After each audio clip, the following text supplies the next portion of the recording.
Bienvenidos a Mundo INA. Yo soy Silvina Vega y hoy daremos inicio a nuestro recorrido por el estado de Chiapas. Cerca de la localidad de Ocosingo se alza la zona arqueológica de Toniná, vestigios de una ciudad maya que fue responsable de las más dolorosas derrotas militares del reino de Palenque. La antigua cultura maya ocupó el amplio territorio del actual sureste mexicano. Sus innumerables ciudades y señoríos mantuvieron estrechos vínculos en tiempos de paz y de guerra.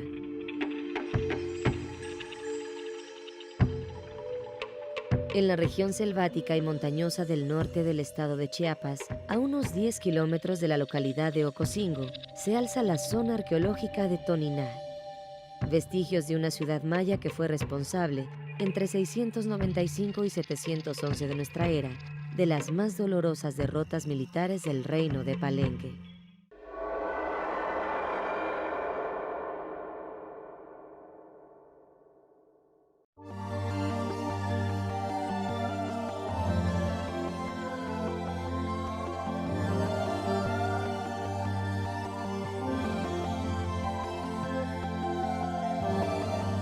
Le llamamos Toniná, pero este señorío en su época de florecimiento debió conocerse como Po. Su desarrollo político y militar podemos situarlo entre los siglos VI y X de nuestra era.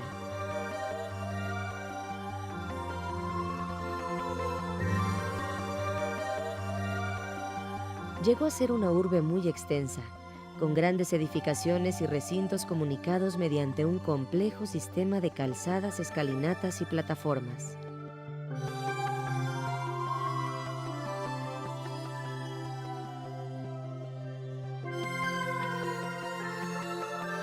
Ahora se sabe que su estructura piramidal, la llamada Acrópolis, tiene 320 metros de fachada.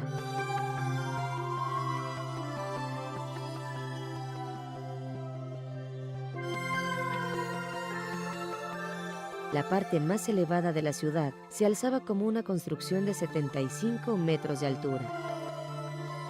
Es decir, hasta el momento, una de las más grandes de Mesoamérica, más alta incluso que la pirámide del Sol en Teotihuacán.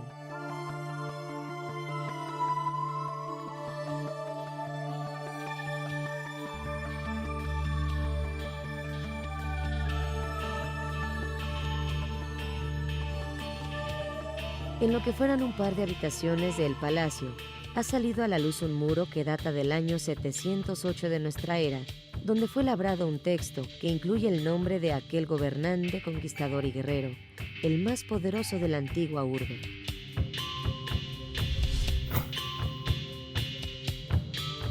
En la parte inferior del muro vemos la dramática representación del inframundo. Un par de entidades sobrenaturales muestran su figura esquelética y los ojos arrancados de sus órbitas, rasgos que aluden al reino de la deidad de la muerte. Y es que, en general, los muros que se han preservado en Toniná son como un libro en que puede apreciarse, aparte de la calidad artística, la cosmovisión de este pueblo profundamente religioso.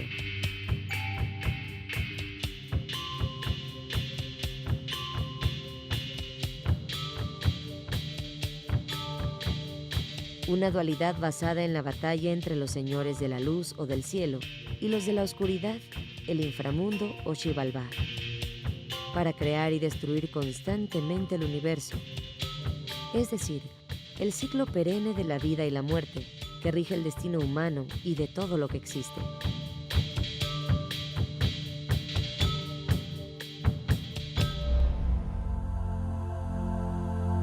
Las esculturas halladas también aportan datos muy valiosos.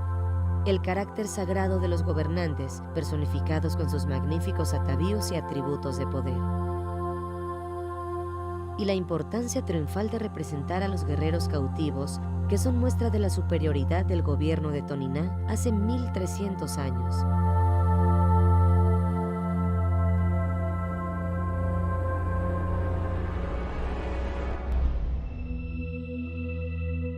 Esta ciudad prehispánica tuvo a lo largo de su devenir varias transformaciones. Por ejemplo, en la fecha maya 10.00000 época dedicada al Señor de la Muerte, también significó la muerte del mundo maya de este periodo. Tras una crisis que se debió, en parte, a una expansión de la estructura militar y comercial del poder, concentrado en un hombre Dios, y que a partir de entonces se dividió en consejos de gobierno.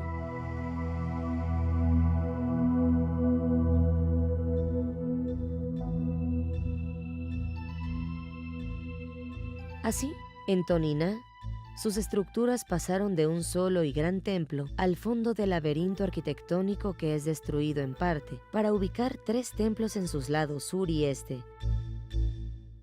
Aunque finalmente con los toltecas, el poder se volvió a concentrar en un solo templo. Las causas de la decadencia y abandono de la mayoría de las ciudades mayas entre el año 800 y el 900 de nuestra era sigue siendo un apasionante tema de discusión y estudio.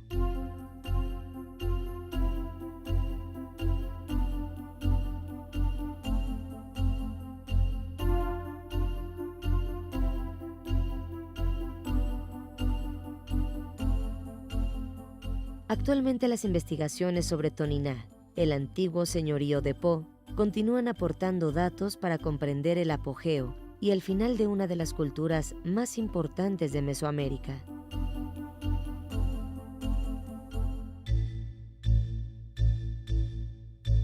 Zona arqueológica de Toniná en el estado de Chiapas, lugar único de esplendor de la cultura maya.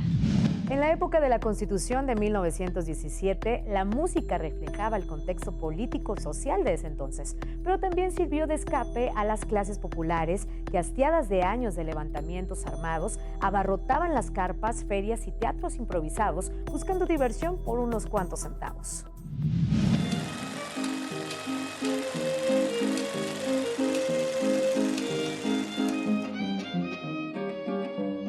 La revolución se hizo con escopetas y también con guitarras.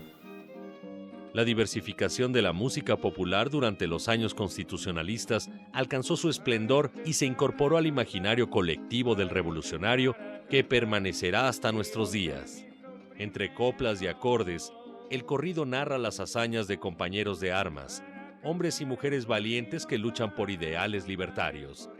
Asimismo, evocan la experiencia de la guerra y la tragedia de la muerte al derramar su sangre en batalla o en el paredón. En los pueblos y rancherías del interior del país, las fiestas religiosas como Semana Santa y las patronales llenaban de alegría y júbilo al campesino, rompiendo la dura y agreste vida del campo. Pero en la música, no todo era religión ni balas, héroes o villanos.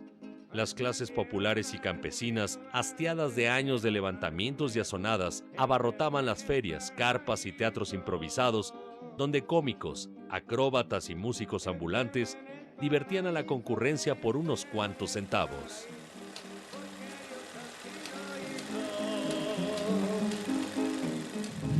Vamos a hacer una breve pausa, pero no se despegue porque al regresar hablaremos sobre el origen de Cacaxtla, una zona arqueológica ubicada en el sur del estado de Tlaxcala, y además la restauración de uno de los tantos fragmentos que formaban parte del Muro de Berlín y que hoy en día se encuentra en el Museo Memoria y Tolerancia en la Ciudad de México. Volvemos.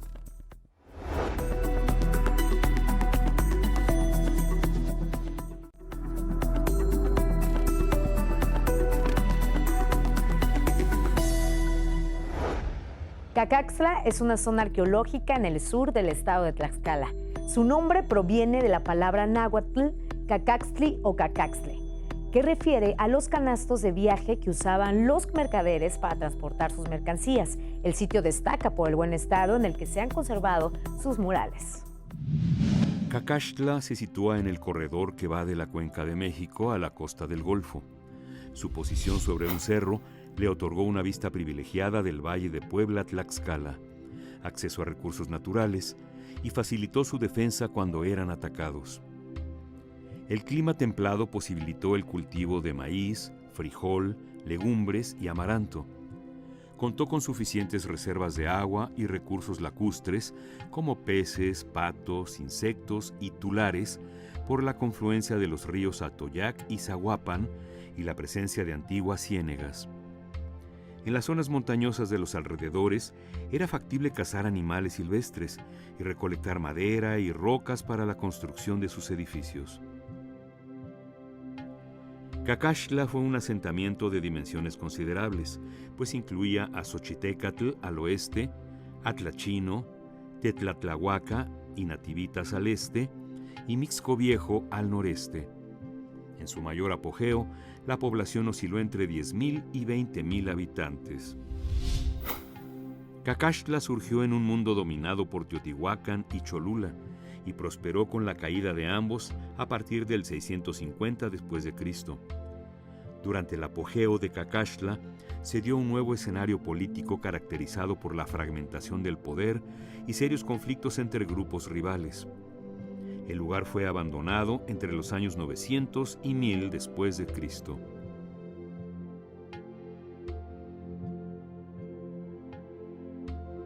La Acrópolis era un espacio privilegiado destinado exclusivamente para uso administrativo, ceremonial y residencial. Está conformada por la superposición de edificios, de los cuales los arqueólogos solo han explorado una tercera parte. Estuvo en permanente construcción a lo largo de siglos de ocupación y renovación. Los vestigios más tempranos corresponden a los años entre el 400 a.C. y el 100 después de Cristo, y tienen al menos 8 fases constructivas. La magnitud de la arquitectura de Cacaxtla es reflejo de su importancia y jerarquía. La Acrópolis tenía diferentes niveles y espacios conectados por escalinatas que restringían el acceso a los recintos de los pisos superiores. Utilizando rocas locales, adobe y estuco, los constructores organizaron los espacios alrededor de patios de diversos tamaños, frecuentemente rodeados por pórticos con pilares. Además, hicieron uso del sistema arquitectónico de talud-tablero y paneles empotrados. Las representaciones de la pintura mural de Cacaxtla estuvieron dirigidas a públicos diferenciados en los ámbitos público y privado. El interior de los edificios fue adornado con murales para conferir significado a las actividades rituales o cotidianas, de acuerdo a los diferentes momentos de la vida de la Acrópolis. Algunos murales estaban escondidos en los templos, como la estructura A y el templo de Venus. Otros, como el mural de la batalla, podían ser apreciados por todo el público. El estilo y la iconografía de esta pintura mural tienen influencia de las tradiciones maya y teotihuacana. Los pintores indígenas del período prehispánico plasmaron en ellos eventos bélicos, de sacrificio, religiosos y relativos a la cosmovisión indígena para realzar el poder de las élites e influir en los habitantes de Cacaxtla. En la Ciudad de México, el INAH llevó a cabo la restauración de un fragmento del Muro de Berlín. Este muro comenzó a derribarse el 9 de noviembre de 1989. Hoy existen 241 trozos en 146 memoriales situados en más de 70 países. Uno de estos fragmentos, el número 266, se encuentra en el Museo Memoria y Tolerancia en la Ciudad de México y por primera vez fue restaurado. El Museo Memoria y Tolerancia solicitó la intervención de especialistas del seminario Taller de Restauración de Arte Moderno y Contemporáneo de la Escuela Nacional de Conservación, Restauración y Museografía.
Al volver de la siguiente pausa, platicaremos sobre los hallazgos que realizaron los especialistas de Lina, como 2 altares de sacrificio, esculturas de piedra, entre otros. Y también nos remontaremos a la época de la Revolución Mexicana para conocer un poco más sobre el caudillo del sur, Emiliano Zapata. Volvemos.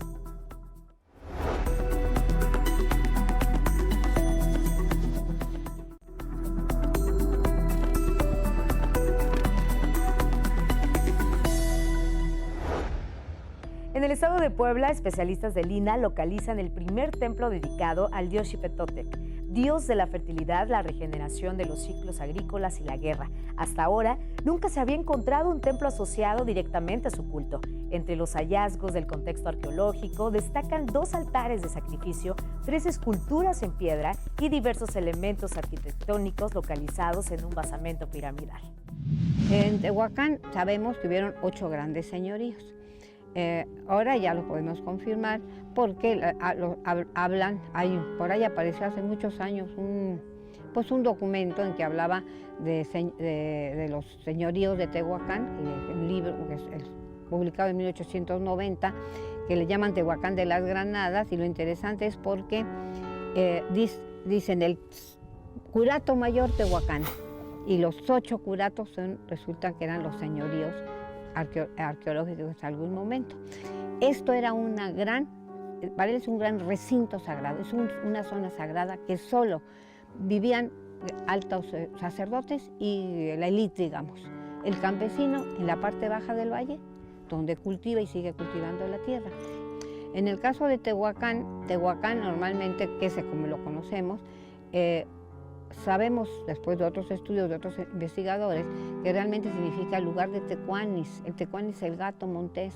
La gente que habla popoloca tenía sus nombres locales, y esto se llamaba danyan, que en popoloca significa agua dentro de la olla o agua dentro del cerro.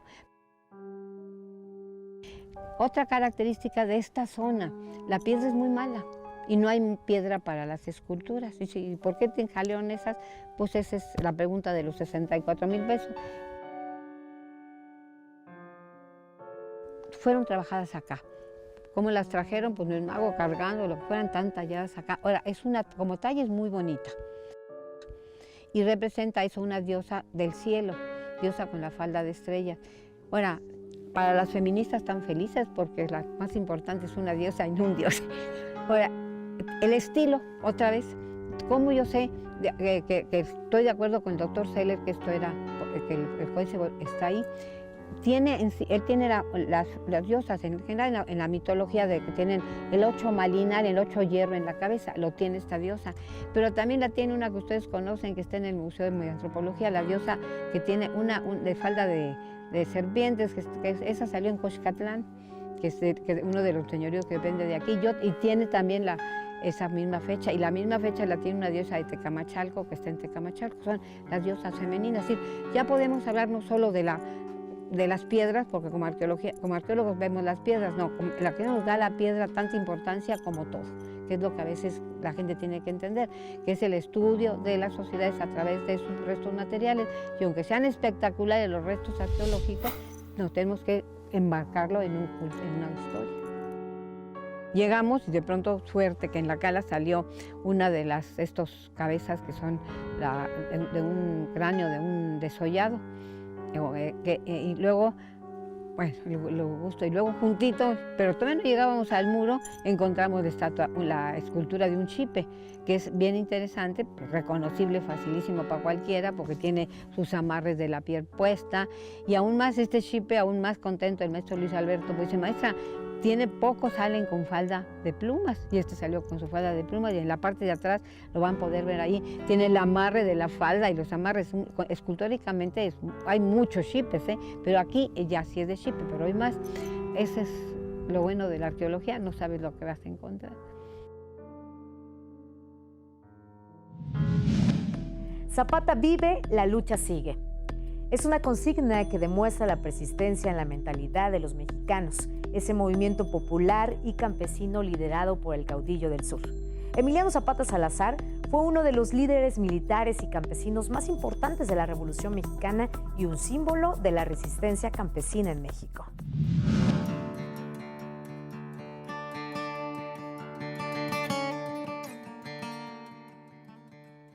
Tras la caída del régimen de Porfirio Díaz, Emiliano Zapata exigió la devolución de tierras usurpadas por las haciendas. No llegó a ningún acuerdo con el entonces gobierno de Francisco I. Madero y se negó a desmovilizar sus fuerzas. Esta negativa le valió ser atacado por las tropas federales, por lo que tuvo que refugiarse en las montañas y desde ahí proclamó el Plan de Ayala el 29 de noviembre de 1911. El curso de la historia continuaba escribiendo sus avatares. El Ejército Libertador del Sur combatió no solo al gobierno maderista, sino también al que quedaría tras la muerte de Madero, el comandado por el usurpador Victoriano Huerta. Sin embargo, la fuerza que ya había alcanzado Zapata logró que, hacia 1914, obtuviera el control del territorio de Morelos y las regiones vecinas, consolidación que más tarde lo convertiría en un factor importante para la caída del propio Victoriano Huerta. La aguerrida defensa sureña de Emiliano Zapata por la tierra le llevó a resistir los planes del ahora presidente Venustiano Carranza, y su lucha se unió a la del caudillo norteño Pancho Villa. Entonces, la resistencia y reclamos se extendieron y ambos combatientes organizaron la soberana Convención Revolucionaria para defender los ideales que aún estaban pendientes por saldar. Derrotados los villistas por el general Pablo González, estaba echada la fatídica suerte contra los zapatistas, quienes, en aguerrida defensa, no pudieron ser sometidos por el camino militar, por lo que el general carrancista, bajo una estrategia de traición, urdió que uno de sus subordinados, el general Jesús María Guajardo, fingiera la ruptura con los carrancistas y buscara unirse a las fuerzas zapatistas para luego organizar el golpe de su emboscada. Hemos llegado al final de esta emisión. Yo soy Silvina Vega y los espero la próxima semana con más información del Instituto Nacional de Antropología e Historia, aquí en Mundo INA.